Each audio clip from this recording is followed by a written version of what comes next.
Всем привет! Мы находимся в Малаге, и сегодня в нашем фильме расскажем о граффити, которые заполонили здесь вообще весь город. Попробуем разобраться, является ли это криминалом или это является искусством, почему городские власти совершенно не борются с этим, а такое ощущение, как будто бы наоборот дают волю этому. Посмотрим за самыми крутыми европейскими художниками, ну и просто покажем вам то, что здесь есть.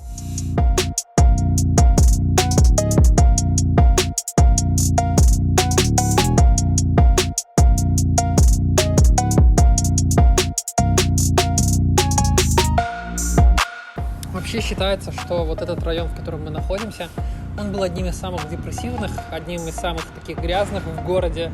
Тут в основном тусовались проститутки, наркоманы и прочие, так скажем, раковые опухоли города.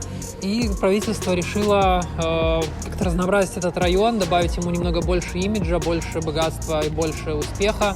И разрешили здесь рисовать граффити. Есть даже версия, что некоторые стены являются бесплатными, любой желающий может прийти и нарисовать здесь что-нибудь.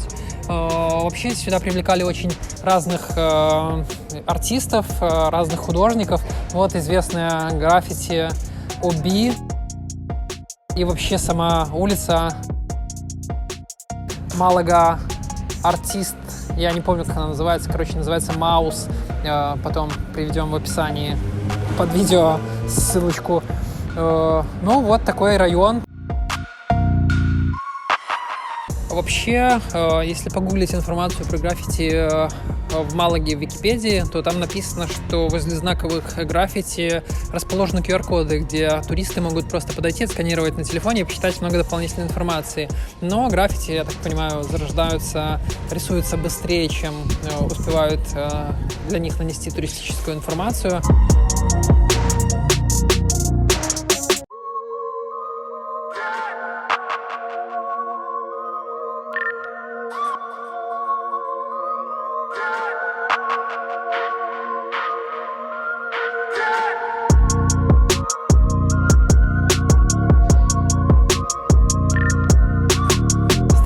Настолько развита и популярна в Малаге, вообще в целом в Испании, вообще в целом в Европе, что здесь можно просто зайти на сайт streetartmalaga.com, забронировать себе онлайн-экскурсию, где англоговорящий гид 2 часа тебя будет водить по городу, по всем ключевым точкам и рассказывать про то, что вообще, кто этот художник, что он делает, когда это было граффити нарисовано.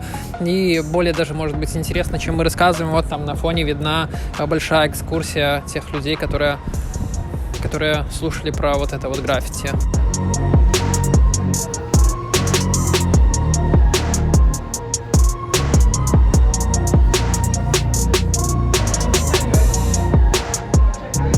Есть подвид граффити, который называется теггинг. Это такая штука, когда люди маркером или баллончиком рисуют маленькие короткие записи, похожие на какие-то каллиграфические маленькие эпизодики. Вот мы видим их здесь. Они предполагают под собой там либо короткую надпись, либо просто имя артиста, который исполняет эту запись. Вообще считается, что некоторые артисты считают, что это не является видом граффити, вторые чуваки считают, что это, наоборот, начальный этап любого начинающего граффитиста, поэтому мы о таких штуках рассказывать не будем, потому что их в городе большое количество, но это тоже как неотъемлемая часть граффити-культуры в Малаге, и она представлена в большом количестве.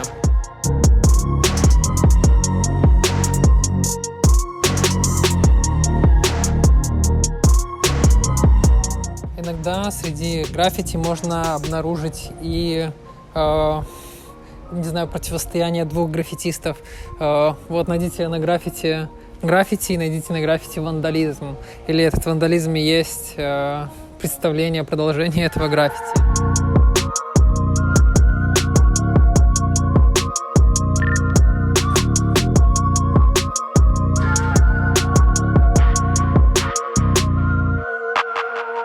Мы тут гуляли по улицам Малаги, снимали граффити, чтобы показать вам, и нашли ярчайший антипример того, как власти не уважают или борются с граффити. Но это нужно отметить один-единственный раз, когда мы такое увидели.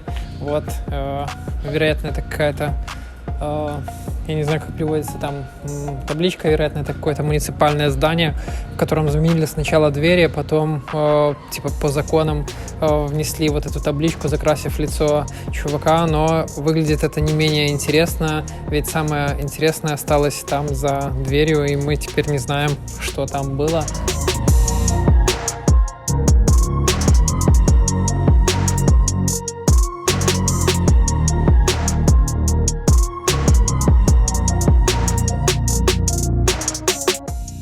Вообще, среди всего многообразия граффити в Малаге выбиваются и попадаются в глаза вот такие нестандартные рисунки, которые расположены в самых неожиданных местах. Мы сейчас находимся в туристическом таком месте. За нами бар. Здесь реально пахнет марихуаной. Тут много людей, которые пьют пивко, много людей, которые курят, стоят сишки.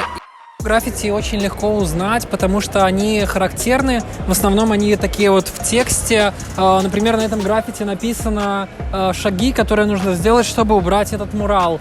Первый шаг — это проснуться в 7:45. Второй шаг — это позавтракать. Третий шаг — выбрать материалы. Четвертый шаг — приехать там к 8:30. Я подробно весь перевод не знаю, но вся суть в том, что он как бы иронизирует и высмеивает человека, который приедет убирать это граффити.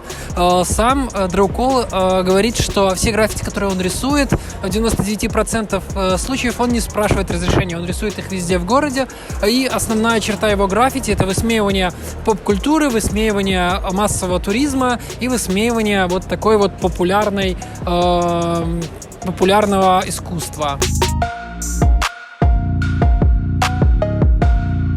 Интересно, сколько бы суток или какой штраф получил бы любой, не знаю, даже не граффитист из Беларуси, нарисовав бы более мелкую надпись на стене. Но здесь это на проходной улице, вот просто где угодно расположено, и никто это не стирает, не забирает. Хотя, по рассказам, сам Дракул заплатил очень много штрафов за свои художественные воспроизведения.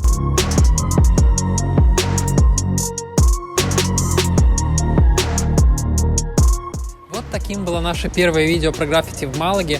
Мы и дальше будем снимать разные видосы, будем находить что-то интересное, будем рассказывать вам то, что нас зацепило. Подписывайтесь на наш канал, ставьте лайки, жмите колокольчик. Ну и ожидаем конструктивную критику в комментарии.